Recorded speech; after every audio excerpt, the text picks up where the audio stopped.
Good afternoon and welcome inside this edition of the Cards Court presented by Victory Honda of Muncie.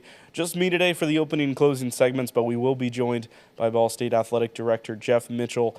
A conversation I'm really looking forward to having with Jeff. Let's break down the previous week's schedule, and then we'll hit a quick recap of each game. On the weekend, it was the MAC SBC Challenge Part 2 on the schedule here in February. The Ball State men's team took on Southern Mississippi at home. It was a nail-biter. They won the game by just 1 point, 77-76. The women's team, big game out in Virginia against James Madison. They fall to the Dukes for the first time since Ohio State back in December. They lose to the Dukes 78-74, snaps a 13-game win streak for the women's team. Women were off on the midweek. The men played Tuesday night versus Eastern Michigan, and if you've been keeping up on social media, you know how that one ended. A big slam dunk from Jamari Fat Hill. Cardinals win that one in overtime, 86-84. Let's talk about the Eastern Michigan game. It was a big one.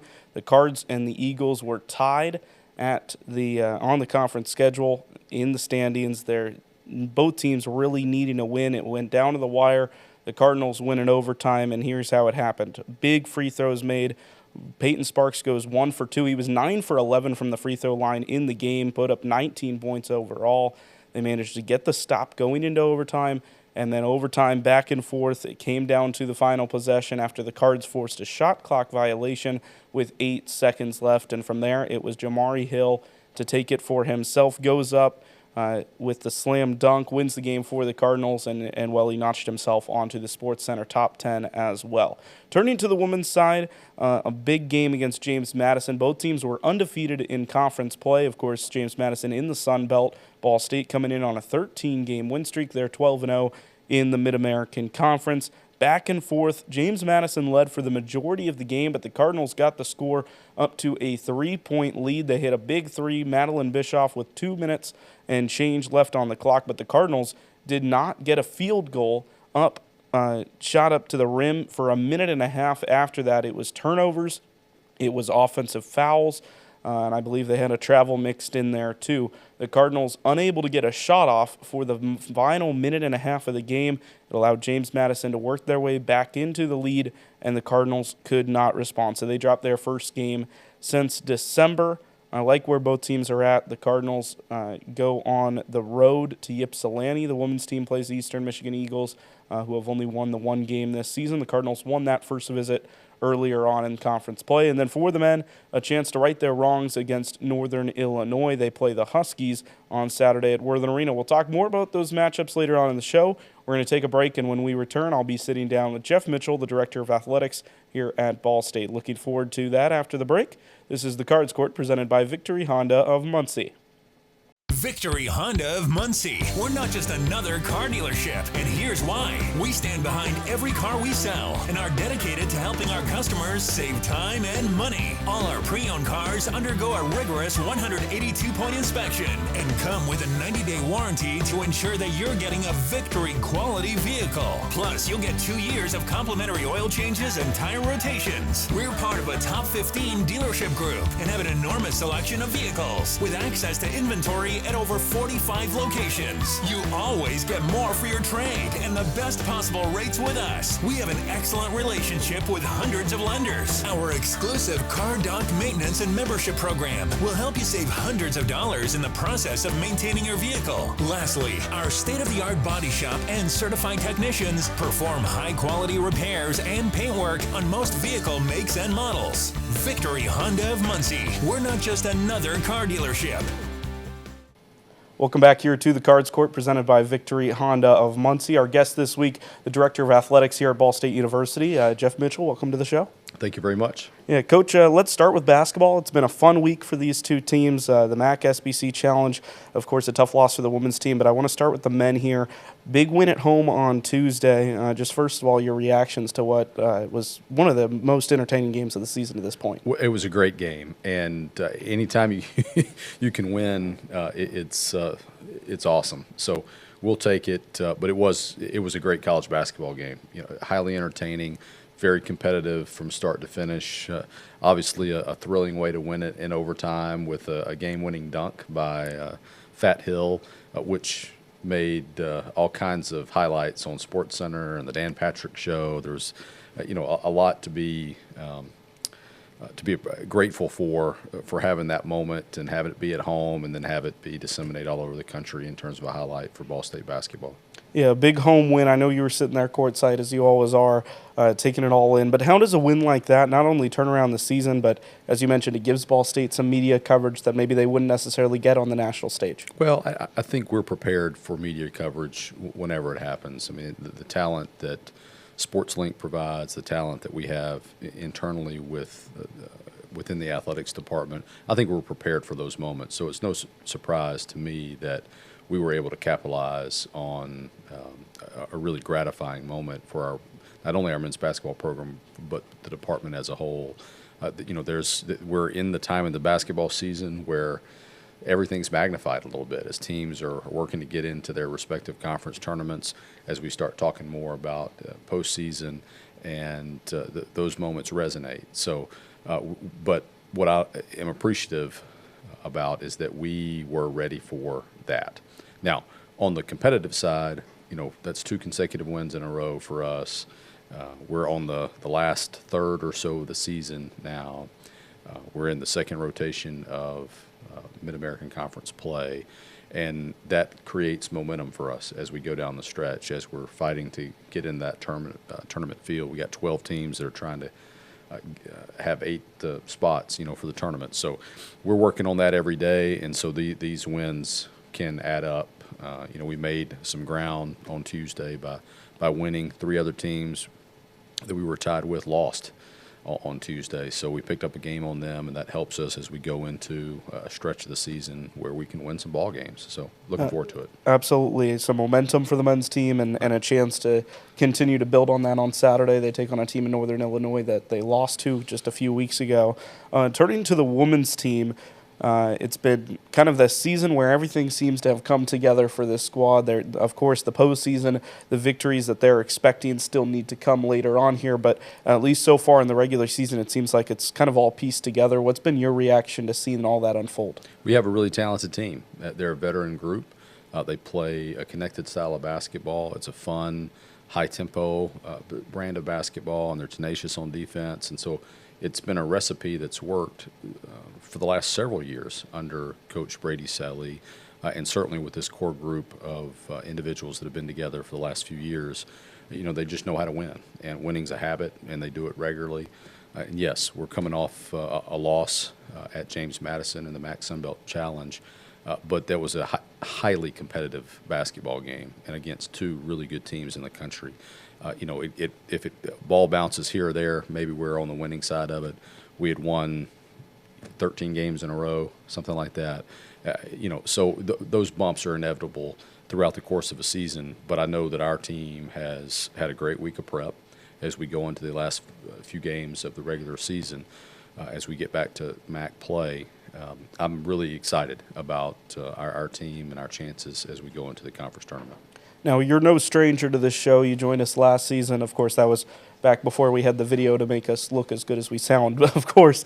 But last time you were on the show here, we talked about attendance. You talked about the courtside seats that you had instilled to try to just encourage and make whatever attendance we get the best it possibly can be for the university. How have you continued to build on that momentum and encourage attendance both on the men's and the women's side? Yeah, we can only do so much in terms of what we can control, and we can control trying to put a great atmosphere together so that our fans can enjoy coming to watch college basketball or college volleyball, gymnastics, football, whatever it is. From when we talk about our ticketed sports, we can't control the outcome of games, and so whether we have highly successful teams or whether we have teams that are not as successful, we can continue to promise, hey, we're going to deliver on this, and we're continuing to improve and get better in that way. Some upgrades here and there are coming, and that's all we can do is continue to enhance to the extent that it makes it enjoyable for our fans, that they can come in and have a good time regardless of whether we win or lose. It's always heightened when we win, and we're certainly trying to do things within the respective teams to make them as competitive as possible. But it all kind of goes together. But what we don't want to do is have success and not be in a position to sustain that success. So we try to do things so that when the success does happen, that we can sustain it for a long time based on what we do behind the scenes to get ready for any given game, any given season. What does that kind of look like, trying to put yourself in a position to sustain that attendance and sustain that success? Well, I think what it means is we have a plan that goes into what game day atmosphere looks like, promotions that we're going to do. We're still making great progress in those respective areas. We try to look at schedules ahead of time. Sometimes, to the extent that we can control certain games, when certain games are, we try to do that well in advance so that we are proactive about how we can engage our fans as opposed to reactive. And then, of course, we pivot on how teams' success, or if a team is being really successful, it allows us some flexibility to how we market. If a team is not being as successful, sometimes we also have to pivot in just in a different way. But there's just a lot of thought that goes into it, right? It can't be we can't go through the motions of just getting through a game. We actually have to capitalize on things when they go well, and we have to understand that, look, competitively, if it's not going as great as we want it to be, that we still have the bare bones that are consistent in how we display a game day, depending on the sport, depending on the time of year. Of course, and there's so many variables that factor into how many people you're going to get out on a game day, right? But how does trying to encourage attendance for maybe the non-Worthen sports, the non-footballs, the sports that maybe fly under the radar a little bit, how do you get fans out to the Briner Sports Complex, out to First Merchants, and give Ball State fans a showcase of the entirety of the Ball State athletic arsenal? I think, when we talk about sports at Briner, like track and field hockey and soccer, and then, of course, baseball and softball over at the baseball-softball complex, a lot of that, because they're non-ticketed sports, is going to be generated by parents, by fans of that particular sport, by students, and we put forth the same effort in getting the word out. It's a little bit more difficult to do a complete game day atmosphere vibe. It just kind of depends on, again, the time of the year and what else is happening. When you have a department of 19 sports, and you have a heavy concentration of sports both in the fall and spring semesters, it's sometimes difficult because sometimes you've got multiple events going on at the same time. So the more we can promote, the more we can share on social media, the more that we can demonstrate to campus and to the community, hey, these games are fun to attend and they're free, the better off it can be. So we're hopeful that we continue to attract the fans. I was impressed this fall with attendance at soccer and field hockey. There's fans that come and watch, and you can put chairs out, and you don't have to sit in the bleachers necessarily. But we'll continue to do what we can to improve in those areas as well. Absolutely. Let's move over to the MAC Sunbelt Challenge.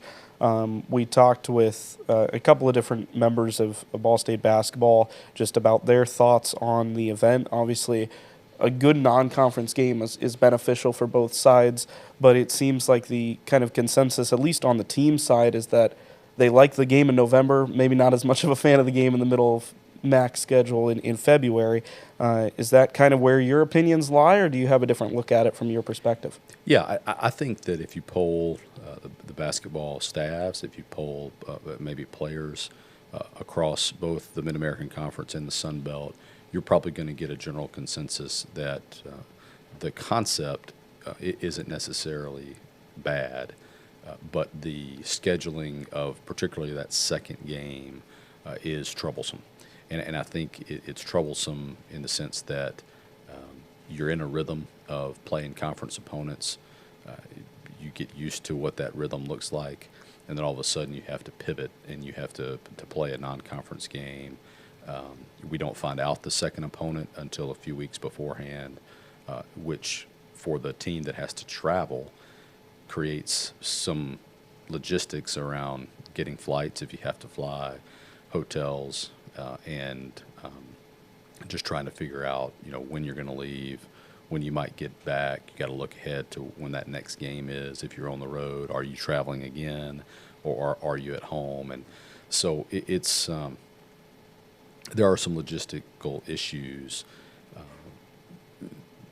If we can figure out a way maybe to play the game at a different time, maybe will be advantageous.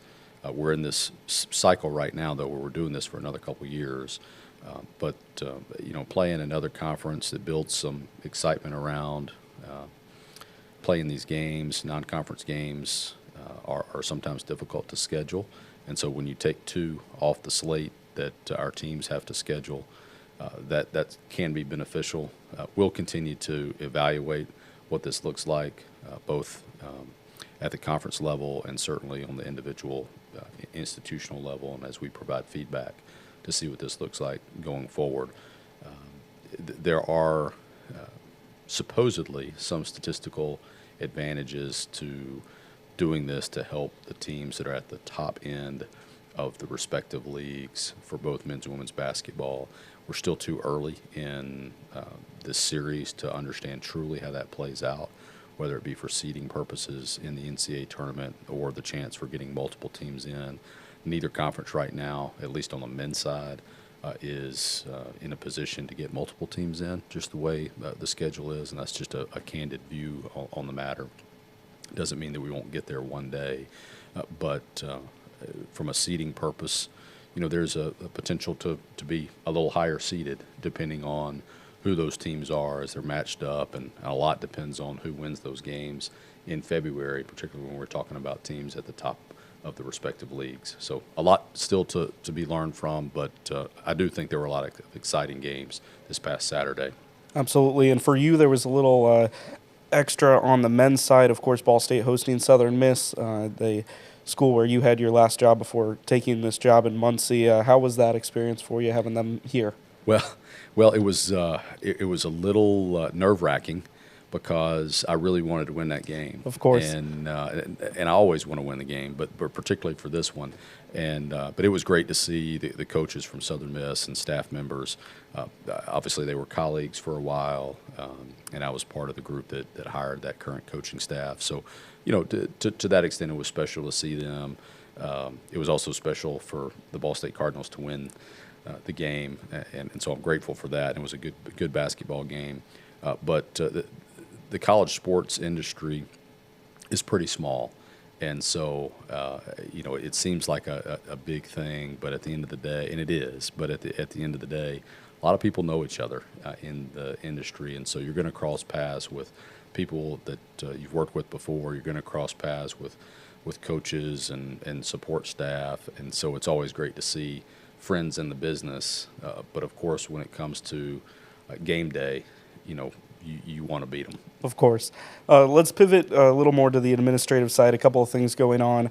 Last time you were on the show, you talked about the Championship Performance Center and that goal to have that building. Just kind of an update, I guess, on where that project stands. Yeah. So we're in the process right now of determining who the primary construction. Griffin, I'm losing my words here. So we've opened the bids to see who will actually construct the building. Okay. So we're working through that process right now. That will be awarded to a construction company, and we'll start building. It's very cold outside. I don't know if you know that. Yeah, I've tried to avoid it if I can. Well done. Once the ground thaws, we'll be able to put a shovel in the ground. So it'll be soon, and it's a quick build. But we're excited for, to see that shovel go on the ground. We're excited to see the steel being resurrected, and we're going to have a beautiful facility that is going to be a great laboratory for championship success for our student athletes. We will call it the Eric Voss Championship Performance Center. It's about 11,000 square foot facility. It'll house a weight room and a cardio theater and a nutrition space. There'll be some office space for our strength and conditioning staffs. It'll connect with the Shondell practice facility and with Worthen Arena, so it'll be a seamless transition to get to all three of those facilities. It'll be internally accessed, so our students and our coaches, however they access the building right now, Worthen will be able to access the Championship Performance Center that way as well. So it'll be constructed to the west of where the Shondell Practice Center is, with the west side facing where North Dining and overlooking La Follette Field. Okay, and are you still trying to rebrand speed or strength and conditioning into power and speed? Is that still one of your goals? Still power and speed. I mean, we talk about it internally that way all the time. I gotcha. And when should we expect maybe just a ballpark? Obviously, you haven't broken ground quite yet, but a ballpark for the project to be completed? It'll be in the spring of 26. Okay. Yeah, so about a year from when we're speaking right now. Yeah, awesome. Wanted to ask you about, I mean, obviously it's a basketball show, but I wanted to ask you about, on the football side, a big decision to be made over at the end of the season into the off season here, making the decision to hire Coach U. What was that process like? What stood out about him as a candidate, and how do you feel like he can transform this football program? Well, we are really excited about Mike Urimovich as our next head football coach. He's the 19th head coach in Ball State football history. What stood out to him is that he was prepared to take the job immediately, and he had a plan of what he could accomplish here, and certainly in the transition. What I really liked about him, and look, we had really great candidates. I was really pleased with our candidate pool. I was really pleased with the diversity of that candidate pool in terms of experience, in terms of the levels of football that these coaches have on their resumes, whether it's at lower levels, whether it's at the professional level, whether it's at the Power 5 level, Mid-American Conference allegiances. So with Mike Urimovich, he had previous head coaching experience. He was the head coach at St. Francis University, which is an NAIA school in Illinois. And then he went to Northern Illinois and was a part of some of their most successful teams that they enjoyed. He was at North Carolina State, very successful there. He was at Temple and had a good couple of years there before going to Butler and transforming their program over a 3-year period. And he was the head coach at Butler as well. So this is someone who began his career early as a head coach and had to build a program, and he did it. Then he goes and experiences the levels of the Mid-American Conference and the ACC and the American, and then he goes and leads a successful FCS program, and now he's ready to be a head coach back in the Mid-American Conference. So a league where he's familiar with what's happening. He's familiar with the area, so he can recruit heavily within the Midwest. He's got good contacts in the Southeast, having been at North Carolina State and the Eastern Corridor. And he's got a staff of loyal individuals with whom he's coached before, for the most part. And just the recruiting areas for all those guys is very fertile, from which we can draw great talent. Every time that he and I visited, he would add on to his plan for what Ball State football can look like. And he was the only candidate that really put forth that effort to show me what Ball State football could look like. And so as we begin or continue to have those conversations and to really understand where we could go and what we could do, it was really easy to offer him the opportunity to be our next head football coach. So he has done a great job. His staff are doing a tremendous job right now. Recruiting went well. We had to act quickly to get him on board because there's not a lot of time anymore to recruit. And we had a few weeks before the beginning of the next semester. At Ball State, we start pretty early in January, and so to get transfers in and to do all the recruiting that has to happen between national signing days and JUCO signing and then just now that the transfer portal is a real thing and a lot of student athletes are moving, we had to act quickly. And so he was ready for that. And so I think for a good 2 months, including that first month and then that second month on the job, as we recruit freshmen to come in for next year as well. We're probably going to have between 35 and 40 new faces come into the program as we begin summer training. So there was a lot of activity that he and his staff were doing during that time. But at every turn, he was convinced that he could do it because he had this plan and he was working the plan. I'm really appreciative of that and the way he's gone about it. And we've been really supportive within the athletics department to help him do what he wants to accomplish in the university as a whole. There's great alignment around athletics, and so I'm very pleased with where we are today. And they're itching to get ready for spring ball. That's coming up soon, and excited to watch us compete as we get to next football season. Absolutely, and it kind of segues into our last talking point here as Ball State football kind of enters into this period of transformation. Last time you were on the show, you talked about wanting to dominate the Mid-American Conference, both on the athletic side and on the academic side. How do you feel like you've been able to do that, and what work do you still need to put in here in maybe the next year chunk to be able to continue to dominate the Mid-American Conference in all facets? Yeah, that's a daily mentality for us, is to dominate the MAC, and I think we're certainly doing it on the academic side with the quality of student athletes that we're attracting to come to Ball State. We have just won the Institutional Achievement Award for the highest academic achieving institution in the MAC for this past academic year. We're certainly well on our way to doing that again this year, I hope. I hope we have a great spring semester. We had a phenomenal fall semester. And I think if you do those things well, then you give yourselves a chance to compete and accomplish the goals that we want to on the athletic side. We've got a great athletic department with highly successful teams, and we're just going to continue to push the envelope to try to improve. And winning's hard, and there's a lot of changes that are coming to our industry. There's a lot of strain and stress that's put on departments that are similar to Ball State and similar to those in the Mid-American Conference and all those leagues that aren't a Power 4, I guess now, conference label. We have to do things a little bit differently, and we have to be creative. We have to continue to raise money. We have to really rely on fan support, and I think we've got a great fan base here. We certainly are going to continue to need their help. We're going to continue to need to attract quality people that are willing to work really hard to continue to move the needle for Ball State and Ball State athletics. But this is a great place to do it. And we've got a great collection of coaches.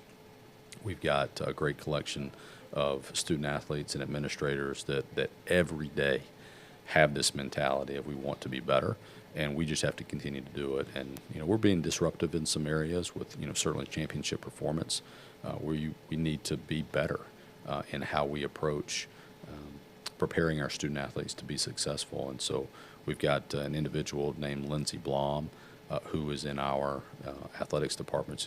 She's our senior associate athletic director for championship performance. And Dr. Blom is a brilliant strategist, and she is working diligently to help us with this facility, to help us around the areas of not only strength and conditioning, aka power and speed, but sports medicine, sports science, nutrition, and mental health. And we're really excited about what that can look like. And the same thing on the revenue generation side, same thing on the business side, is we're just kind of continuing to do things differently and allowing ourselves to have an attitude of curiosity about how athletics can be operated in today's age, certainly as we get to this world that's going to look very different come July 1st as things change.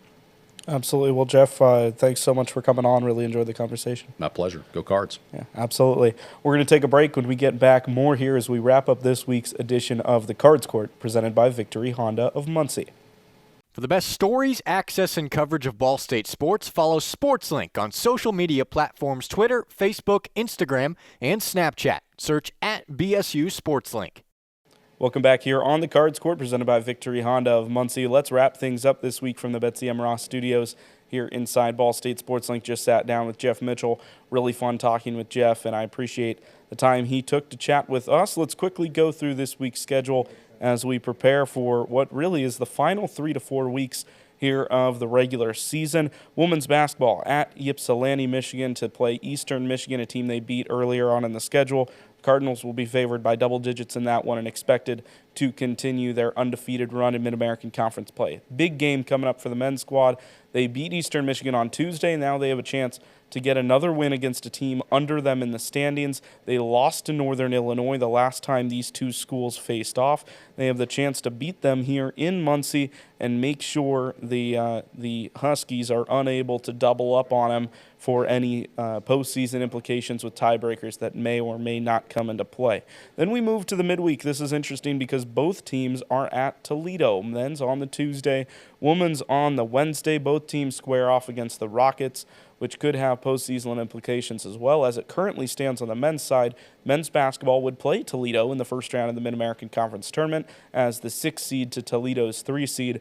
Well, of course, Toledo always a threat in the women's side of things, but Ball State running away with the Mid-American Conference regular season championship right now, trying to hold serve in that department. For the Cardinals on the men's side, if they're going to grab 1 or 2 wins this week, they got to continue to rebound. They got out-rebounded by Eastern Michigan in this game on Tuesday, and they were lucky to escape with the win. Eastern Michigan had only lost twice the entire season when out-rebounding their opponent. The Cardinals managed to get it done anyway, but you've got to have hard work on the glass. They've got to clean up empty possessions. Northern Illinois had a lot of second chance points the last time they faced off in DeKalb. And then on the women's side, you just got to keep the good vibes going.